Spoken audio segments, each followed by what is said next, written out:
What's that there? That's a bit of coke. Oh, you just put it in your mouth like that? Yeah. I can't deal with the fact that you just munch that though. It has been commonly accepted that your 20s are the time to party before calming down and respecting yourself.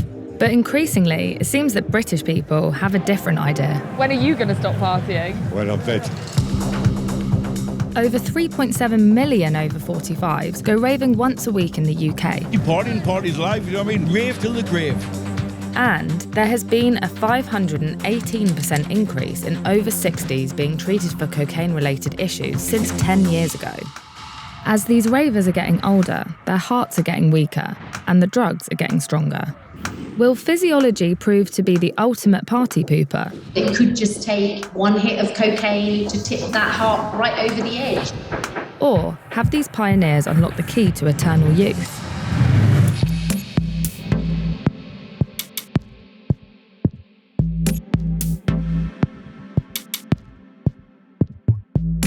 I'm 27, going on 28, which I know isn't old, but a lot of my friends seem to be hanging up their boots and they're almost stopping partying, which obviously really scares me because I don't want to do that at all. I think if you were to ask anyone, they would say, I'm going to be that grandma at the rave who's always having a good time. Ta-da! As I get older, I probably would start to worry about the impact that partying has on my body. So when I hear about people that are 60, 70, even 80 taking party drugs, I do find that a bit shocking. Are they legends or is their use problematic? When does the party need to end? Or does it? I'm going to Newcastle to attend a rave dedicated to old school acid house and trance. This is basically a support network for ageing ravers. I've been raving for 35 years. You'll never recreate what was there, but this is the best we'll get. How old are you? 53. I've got arthritis now, so my bones are a bit sore. I've got one leg and I'm still going. I'm 52. She's nearly 60. And we're back out into it now. Going to stay alternate. Rave to the bloody grave. It keeps you young and keeps you going. That's what I say. You're not finding a better movement than this. Hello, mate, all right? I'm meeting up with one of the regulars on the senior party scene. Gary Shepherd is a 57-year-old Scottish raver with an adoration for Dutch hardcore. How do you feel when you're at these parties and at a rave and everyone around you is young? You know, you can be standing at the front of a rave and suddenly get a feeling, why am I still here? Yeah. I should have retired years ago. But I've got a big support of fellow family ravers. That's the only way I can describe it. These are the people I come down with on the bus. He's the main man and he's sort of big raves. Yeah. And something else, man. I'm well known in the rave scene and have been for 30 years. Are you? Yeah. I'm in amongst the celeb. Yeah. So I could never give it up. Do you think that'll be me? Because I love to party. It could well be you. You know, you're never too old to rave.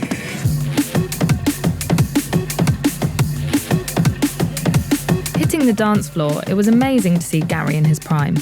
And he definitely seemed to be an icon of the scene. He knows absolutely everyone! Just give me a wee lump. I'll take that lump there. I'll probably do to start with, but this is just standard amphetamine. It gets me through the night. Oh man, you need water from that.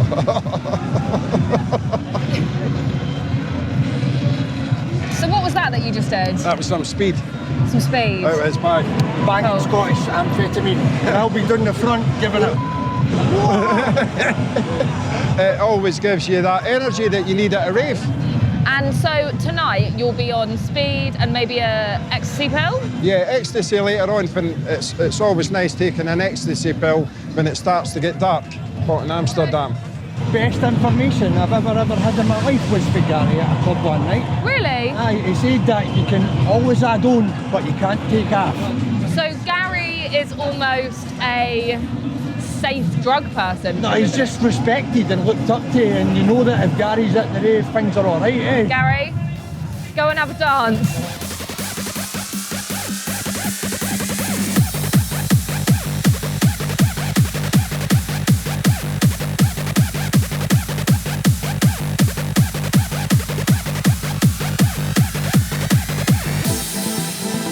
Gary is truly living his best life, but with more raving and drug-taking years under the belt, sadly comes more opportunity for tragedy. I lost my best friend last May. I was partying all week on a Saturday morning. They fell asleep on the couch and never woke up. Does that not scare you at all? It does, and it doesn't, because these people, they don't know when to stop. So that's your almost tip, is know where your limits are and be able to stop. Definitely, yeah. But as long as I've got my 2 feet and walk and that and my health's okay, I'll carry on raving. Gary was a bit of an inspiration to me in many ways because he was a big advocate for the safe sesh, and even the people around him, he was telling how to do everything in moderation, which is really what everybody should be doing at that age. He was obviously having the time of his life, so maybe it is a taster of what you can do at that age, but I think seeing as I'm already quite tired from that festival, maybe I can't hack it. Away from the onslaught of a rave or festival, there are people also keeping the party going into their twilight years in a more low-key, private way. I'm in a quaint little town on the edge of Bristol, and we're about to meet up with a guy called Dave. He's 65 now, but he's been on the sesh since he was 11 years old. Oh, this is lovely. Hello. Hello. Where are you? Nice to meet you. How Nice are you? to see you. There's Yes. an axe in the TV. It was too loud. I wanted it quieter. And you've got motorbikes. And I can't wait to ride it again. It's supposed to be this summer. Do you have any plans for the summer? Rave. Proper rave? Yeah. What does that consist of? Getting off your head. And listening to banging music and trying to dance, which I can't anymore, quite the same as I used to. So what have we got here on this table? Nice bit of solid hash, nice bit of weed, a bit of coke. And today? Just done little bits of coke just to get myself warmed up. Bombed a bit of Mandy, and I've been smoking weed, well, just constantly, really. And how are you feeling? Like I haven't done anything yet. So you've almost become, like, immune in some way. It's possible. I guess the system is just used to it. Was your drug-taking culture part of biker life? No. Boarding school, I got introduced to it. Everything keeps moving on, doesn't it? 11 years old, I started smoking hash. 11? Used to discover coke and then acid as well. Acid, the mushrooms develop into acid. And you haven't stopped ever since? So I suppose that would just make my entire life a complete farce, wouldn't it? What's that there? That's a bit of coke. Oh, you just put it in your mouth like that? Yeah. In terms of your health then, are you just at a point where you're just a bit like, it doesn't matter? Pretty much. When your body goes, what do you think you're doing, gives you a slap, I suppose that's when you do. Does your body give you a slap? I hasn't done yet. Well, it did, because it gave me throat cancer. I had radiotherapy. I can't deal with the fact that you just munch that, though. Do you almost feel like if you stopped this, you might have problems? No. There's no, I'm going to be in bits if I don't. I'm alive. And I'm still doing it. Doing my gardening, my odd jobbing, and getting off my head whenever I feel like it. After trying on Dave's novelty hats and having a little skank, he invited me to come to his favourite reggae night in Bristol. Going to a pub to listen to some reggae dubs. So Ghostbusters van. Wow! You about to do another bomb? Yeah, need to just warm up, innit? What was that? Do you feel drunk or pissed or anything? No. Didn't you just have a bomb of MDMA? No, I've had 2 or 3 already and a couple of bits of coke. You haven't come up? No. Do you come up? No, I'm not sure. So what's the point? Everything has a point. Every leaf on every tree, every blade of grass has a point. Maybe the MDMA has kicked in. Are you excited for a night out? Yeah. Oh no, are you gonna vom? No. This is funky. Cheers. Cheers. Salute. So do you crave social environments like this, music and people? Definitely. Definitely. That's why I go to the pub every day. How easy would you say it is for you to get mates to come out on a night like this with you? 1 or 2 would. The rest, no. How old are the people you're hanging out with? 40s, 30s, 25. You know, they're only people from the pubs and the people who are doing the party scenes, which is that age group. Do you like it that way, or do you wish some people were your age? Yeah, it'd be handy if there was a few girls my age, innit? So in a way, I would say that partying is really, really social, but do you think in some aspects it's quite lonely? Nah. Loneliness is a state of mind, isn't it? It's like boredom. It's a state of mind. I don't get bored and I don't get lonely. After never knowing your parents, never knowing who your dad is, there are thousands of us. Is it a coping mechanism in a way? Yeah, there you go. Coping mechanism, yeah. Yeah. So actually maybe you're a bit sad? I have no idea. I wouldn't allow myself to think it. Dave needed a joint and a breather outside to help him calm down from his cocaine MDMA potion. So what's your plans for the rest of the night then? Get back down the pub and see where the party's at. Hoping to meet some people? Yeah, definitely. It's guaranteed. It's Friday. Well, I've got to leave before the night gets a bit too messy, but make sure you look after yourself. Of course, of course. Take it easy. Yes, thank you, and you do the same. And if ever I'm partying too hard, I'll be like, remember what Dave said, listen to your body. I really like Dave. He was a nice chap. Some might call him a legend because he was, you know, out partying at this age. You've got to commend him for it. But at the same time, I'm a little bit worried about him in many ways because in a way, the reason why he goes out all the time is because he's lonely and he's thriving off all of that social energy and being with people. He's been through a lot. He talked about having cancer. He's had family issues. And I guess if this is a way that he wants to deal with that kind of thing, then it's his choice. But what effect does this lifestyle have on an ageing body? I needed a guinea pig, and I found it in this total madhead. London's Tommy Mac is an absolute icon of the party scene. Money, money, money! The 66-year-old club promoter has won the Up All Night Award 5 times running at the London Bar and Club Awards. It's easy to see why.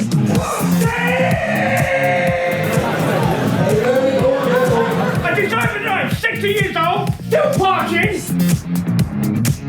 We've calculated that in his entire lifetime, Tommy has taken 10 kilos of cocaine, 1.2 kilos of MDMA, 2,000 pills, and 2 kilos of ketamine.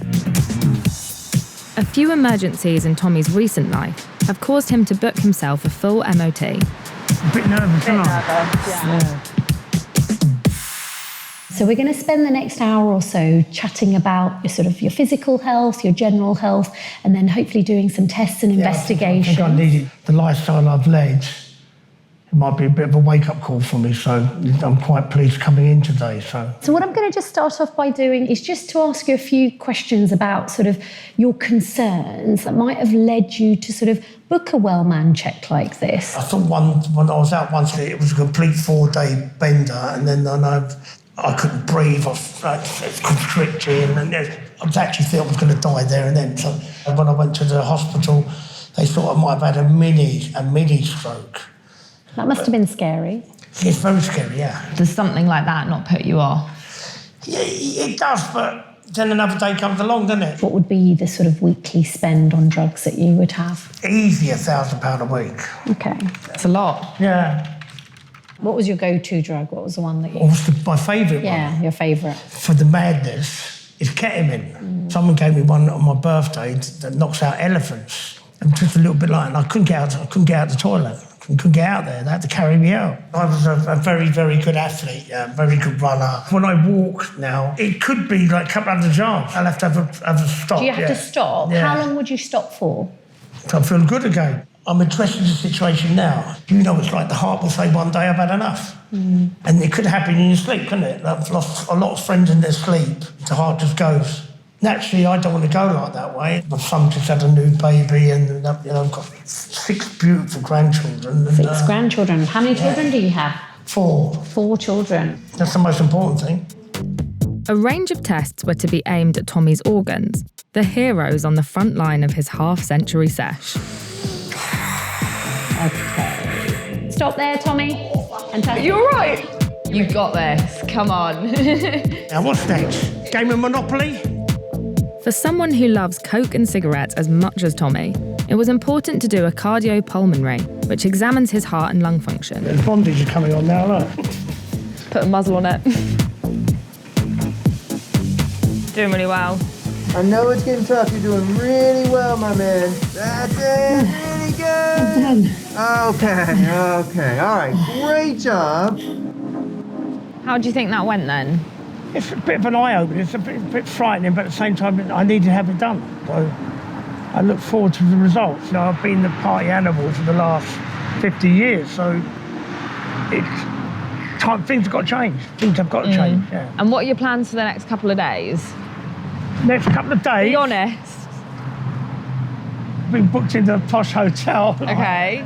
Going VIP at a couple of clubs. Okay. And might invite a few girls out. Any drugs involved? There's always drugs involved. Right. So there was nothing in there that like, scared you? You're still going to go out, you're still going to have a good time? I will wait to see for the whole package. Okay. The doctors had found a combination of high blood pressure, reduced lung capacity, and a below-average performance on the cardiopulmonary tests. Dr. Rupert was worried that all it could take was one particularly outlandish session to tip him over the edge. Even after so many come-downs, regrets, health scares, and money issues, people who do lots of drugs often don't see their consumption as a big deal. So to help them understand the true scale of their lifelong drug habits, we had to do something drastic. We came up with a very silly idea. We're calling it, This Is Your Sesh Life. To put things into perspective, we've decided to calculate the amount of drugs that these guys have done throughout their lifetime, and we've put it in props on tables behind us. We have Gary Shepherd, Tommy Mack, and Dave didn't turn up because he had a big party last night. But we do have Guy Jones, a drugs expert, and he's going to tell us the impact that the drugs have had on them throughout their lifetime. First up, we have Gary Shepherd. Gary, I'm going to take the blindfold off you now. Wow. I don't actually think this is that bad compared to the state over there. So we have 288 grams in total of cocaine, 576 grams in total of speed, a small handful of MDMA, you don't really like MDMA, 288 pills, 8.7 kilos of weed, and 576 tabs in total of LSD, which doesn't actually look like that much. For most people, they would stop taking drugs at 33, but you decided to start taking them. Why was that? It was purely for raving, yeah.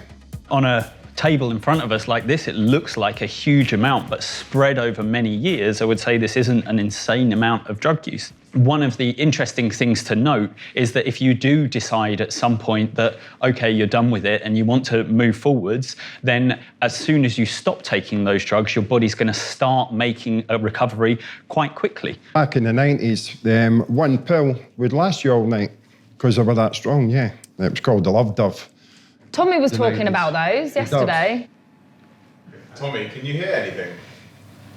I don't think you can. Shut Tommy! Hey! Yeah, William Wallace. Once the Love Dove had disappeared, for me, it was pointless taking another E because you never get the experience. Everyone still talks about it. Feeling lovey-dovey. Having analysed ecstasy tablets in the early 90s compared to now, what's happened to the tablets is that they've got much stronger and purer. With repeated heavy use, that causes small amounts of damage, which reduces people's ability to enjoy MDMA. So people often report that they think MDMA was stronger in the past and it lasted longer. Actually, it's the same stuff. Indeed, over the last 10 years, it's been stronger than it ever has been. What's changing here is not the drug molecule, but actually it's the squishy material inside somebody's brain. Tommy, I'm going to take your blindfold off and you may be a little shocked. Or not. Oh, hey. So we have cocaine and we have 9.6 kilos in total. We have MDMA, 1,288 grams That's total. about right.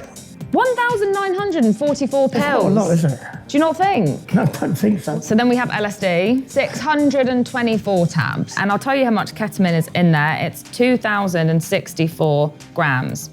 Where the coke was big and we were earning loads and loads of money. Got a line, Tommy? I said, yeah, I'll get the wrap out. It'll be a full wrap, isn't it? Yeah, look, the whole lot on the face because we didn't care. Guy, does it worry you to see that amount of cocaine on the table? Yeah, it's worrying. By taking a large amount in a short amount of time, the chance of having a stroke or a heart attack is greater. And I've also got an underlying heart problems already, it doesn't actually help, does it? Obviously, seeing the amount of cocaine that he's done, it is worrying. It's a shock. Here's a bit of a wake-up call. Next, we have Dave's table. Oh, my God. I know. It makes me look like a novice. Well, a lot of them are the same, aren't they? Apart from They the are, weed. they They are, are. must admit, They yeah. are. Gary, do you feel like an angel in comparison to everyone else? I've got 3 sons, a young wife. So like Tommy says, same thing for me. I want to be around as long as possible. So I think by reducing what I do these days is only a positive thing. You planned that, didn't you? It had to be done. The world is yours. Caning Class A drugs when your body isn't up to it is of course a terrible idea. But it may also be possible to party in a sustainable fashion as you get older, and young people today definitely don't look like they're going to be stopping anytime soon. When does the party end? Never. Why should you stop? At what age does life stop lifing? As you get older, like, you might party a bit less, but when you do it, you probably have a better relationship with it. My mum is 46. Jungle, drum and bass, everything. Partying has no limit.